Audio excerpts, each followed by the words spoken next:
Say, ministers, dear friends, good morning. It's just wonderful to see you all here. Yeah, I forgot my clicker there. Want to change?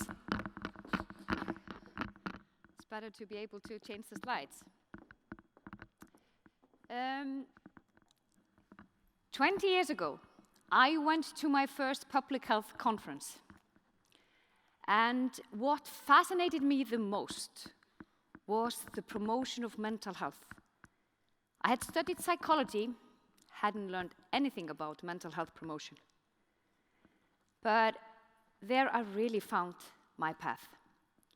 There was a version of this image of the waterfall that was so eye-opening for me.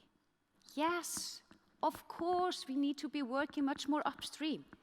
We can't be waiting until things get bad or even really bad.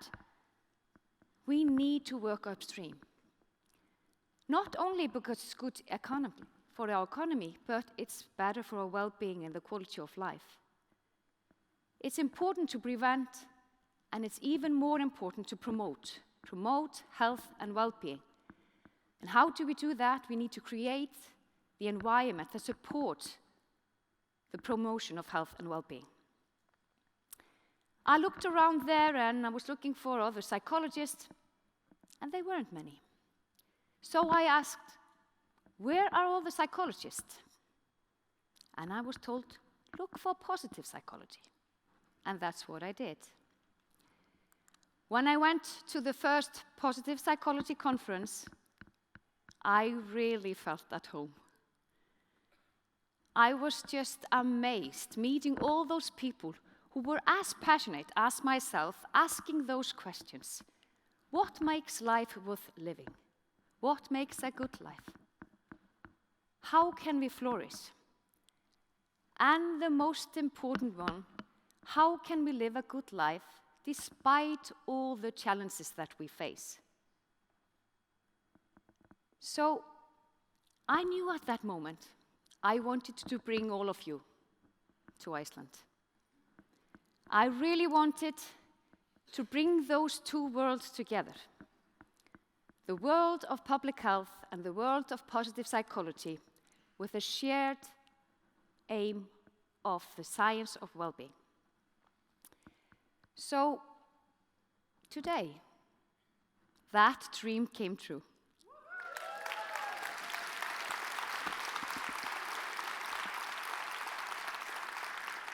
And that's thanks to all of you. It wouldn't be possible without you and your participation. So I'm truly thankful for all of you, each and every one of you, for being here, for making this dream come true. And I'm also truly thankful for all of those who have helped make this dream come true. It wasn't an easy journey, just like life itself.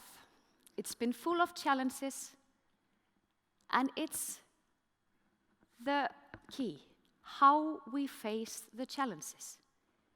Do we give up, or do we face the challenges in a constructive way? We know from our studies that that is the key to a good life, and hopefully a good conference. So, since we are all finally here, after a long period of meeting online, I want us to embrace this moment. Being here and now. Let's embrace me and join me just in a mindful minute where we close our eyes, if that's what you like, and just focusing on being here and now. We can focus on our breath. We breathe in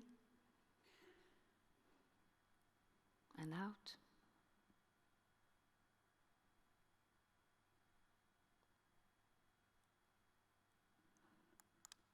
And now, I want to ask you a question.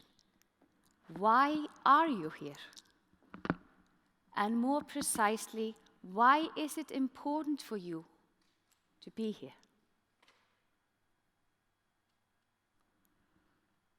I want you to turn to the person next to you, and I want you to ask that person, why are you here? And why is it important for you? You don't have that much time, but you'll have a minute each. I'll try to do a sign when there's 1 minute, but please turn to the next person. Why are you here?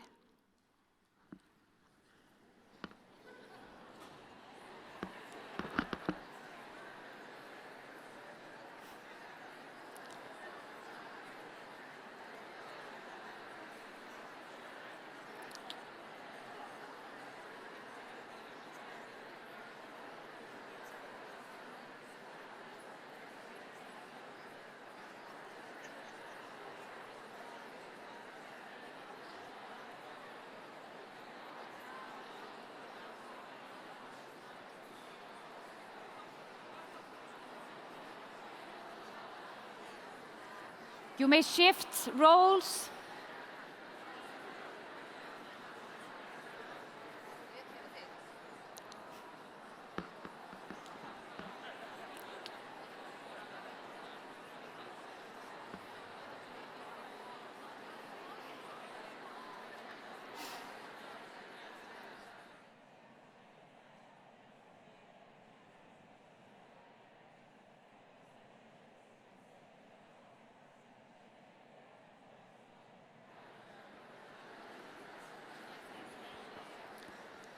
Wow, what an energy. I hope this is just a starter of a conversation. I hope we will continue with this conversation in our break and throughout the conference. It was amazing just hearing this, sensing this energy in this room, and it felt like it was on a well-being fire. This room, this hall, is called Eldborg. Eldborg means city of fire. And it's also a name of one of our volcanoes. Fires, sparks, passion. That is what I sensed when I heard you or sensed you speaking about why you're here and hopefully especially why it's important for you. Because that gets down to our values. I can tell you, I am here because I want to have a positive impact on the world I live in, on people and the planet. And why is it important for me? It's important for me because these are the things that I value, deep down. I really care about people and the planet that I live in, and I want to contribute. And I guess that many of you share that passion with me in wanting to have a positive impact on the world. That's why we're here. But we all have different strengths and different pathways of following our passion. And when we live our passion, we have purpose and our life becomes meaningful. And especially when we go from just thinking about ourselves, when we go from me to we to the whole society, then life becomes meaningful. My passion, my fire, my sparks, my passion is to connect people and ideas. I just love connecting people with different backgrounds, sharing the same goal, increasing well-being. And that's what we are doing here. We are people from so many different backgrounds. We are breaking the silos between different sectors, and that's what we need to do if we want to make any changes. I also love challenges, and I'm the last one here. We're climbing a mountain. Actually, 1 year exactly from today, I was climbing Herðubreið. That has been a long dream of mine. And it's so great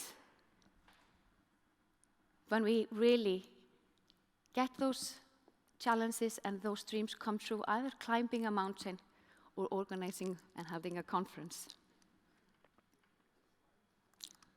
We live in a very exciting times. When I started working in this field 20 years ago, there wasn't much focus on well-being. And definitely, there wasn't any well-being in any policies. But now, all the big international organizations, the United Nations, OECD, World Health Organization, European Union, they're encouraging nations to focus on well-being and measure well-being together with other measures, because we know, as has been mentioned by our ministers before, that even though economic measures can be important, they don't catch the progress in the society that we want. So, as Joseph Stiglitz, the Nobel Prize winner, said, if you don't measure the right thing, you don't do the right thing. What measure affects what you do? So this has led to well-being economy. And what is that? It's an economy that is designed with the purpose of serving the well-being of people and the planet first and foremost. And in doing so, it delivers social justice on a healthy planet. So here are the well-being economy governments, or the prime ministers of the well-being economy governments. What do the prime ministers all have in common? Yeah, they're women.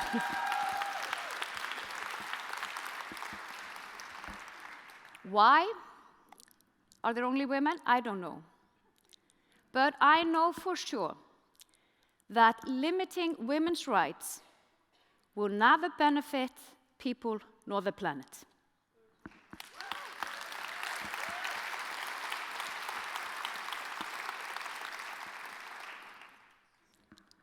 Well-being in 3 stages is about monitoring, prioritizing, and decision-making.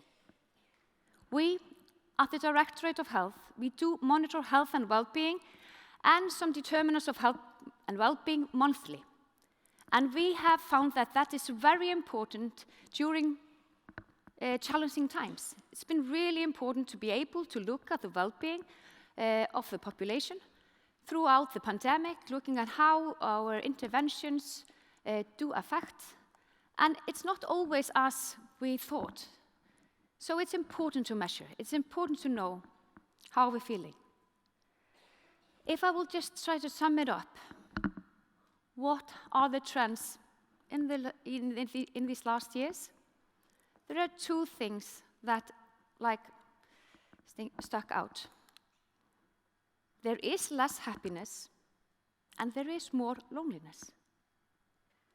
When I started to study and analyzing happiness data 20 years ago, this question on scale 1 to 10, when all things are considered, how happy are you with your life? Over 80% of Icelanders scored 8 to 10. The mean was 8.5. For those who know, we're closer to 7.5 today, and now there are less than 60% of the adult population that score so high. And it has been decreasing for a while.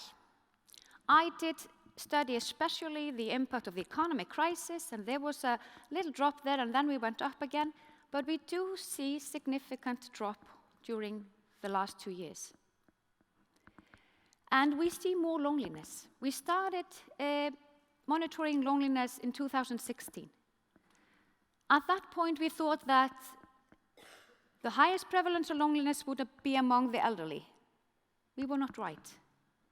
It was among young men.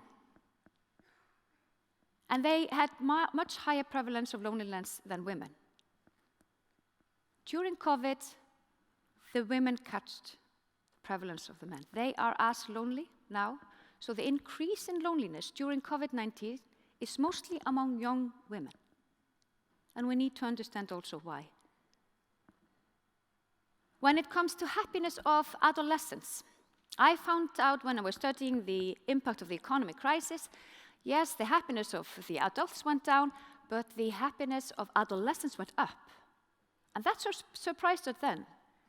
We saw that important factors like spending time with parents and getting empathy from parents increased as well. So I thought maybe that happiness would go up also among adolescents, because during these COVID years, they have been spending more time with their parents. but what we've found out that they find it more difficult to get empathy from their parents. So even if their parents are at home now, they may be busy doing something else, they may be on an online meeting or something. It's different from, after the collapse of our banking system. So it's important to see also and find out why this is and how we can change this, how we can increase happiness and decrease loneliness, because we know that the most important factor for happiness and well-being is social relations. And it's of course important that we try to increase well-being on its own. It should be just aim on its own. But it's also beneficial to increase happiness and well-being. In the UK, they have found out that according to the Treasury Green Book, 1 point on a life satisfaction scale is valued at 13,000 British pounds per person per year. So that should also help us get the message through. We need to create an environment that increases happiness and well-being. And as we have mentioned, and both our ministers said, the Icelandic government is a well-being economy government, one of those. And in their agreement on the platform for the government, you can see the word velsæld, the Icelandic word for well-being, 11 times. And they relate it with the sustainability, they want sustainable well-being for people and the planet, and they relate it to the Sustainable Development Goals. And here's an image from WHO where they put well-being, health and well-being in center, goal number 3, and point out that all the other goals, they do have an impact on health and well-being. So in order to increase health and well-being, we need also to work on all the other goals as well. And also in order to increase health and well-being, we need to understand the determinants of health and well-being.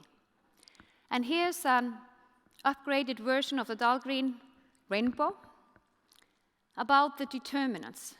In the inner circle, this is the individual factors, then the lifestyle, family, friendship, and social network, living condition, leisure conditions, and then these socio-economic and cultural conditions, built and natural environment.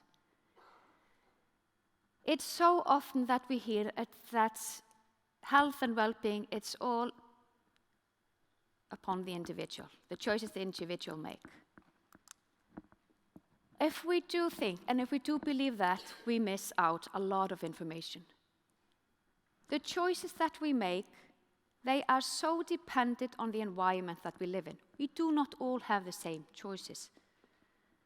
And that is very important. We need to understand that we need to act on all these levels in order to change behavior. And we need to look around, how is this society? Does it increase the health and well-being of all? Or is health and well-being only for selected few? In our work also at the Directorate, we look at how can we support, how can we create an environment and with the municipalities that support health and well-being, make the healthy choice an easy choice and the unhealthy choice a more difficult one. And from a simple act like how do we get children to bike to school to more difficult, let's just start with that.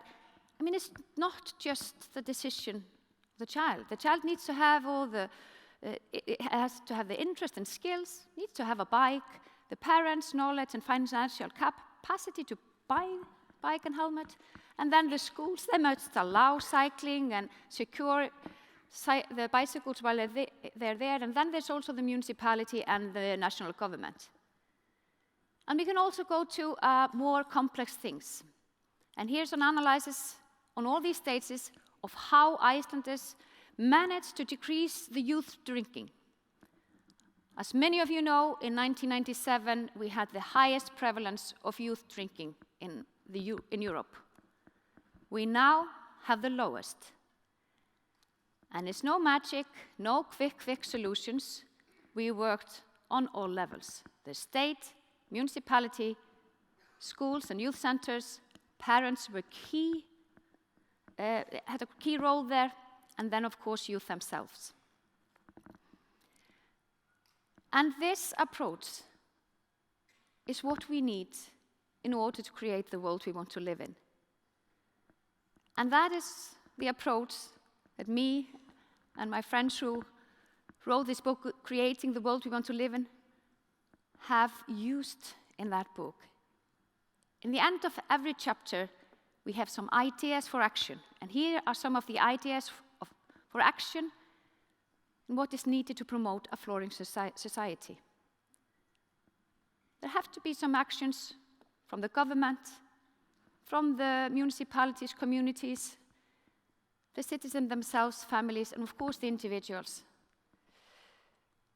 So we are here,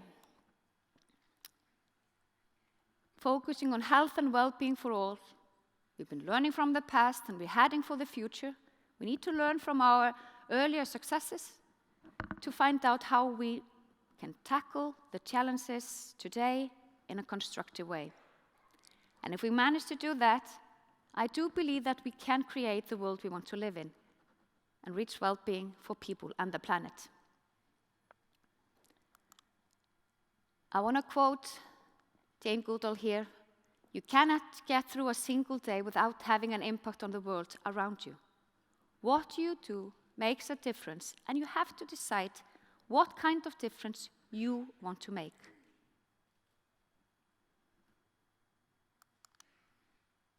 Now back to Eldborg, the city of fire. With all these sparks in this room, we're also vulnerable when facing forces of nature, and it's good to remember that the planet doesn't need us. We need to save the planet in order to be able to live here. So fire can be powerful, it can light up darkness, but it can also be too much, and we need to respect the fire. But I have a new dream, and I want to share that dream with you, and I hope you will join me in that dream. I dream about creating a global institute of well-being where we connect researchers, policymakers, and practitioners in order to spread the sparks of well-being around the world. We have announced this conference these days a well-being festival. And we would love to have well-being festival annually, not just in Iceland. So wherever you want to take your sparks of well-being fire and create a well-being festival, join us. Let's take these sparks from this room, these well-being sparks, out to the world.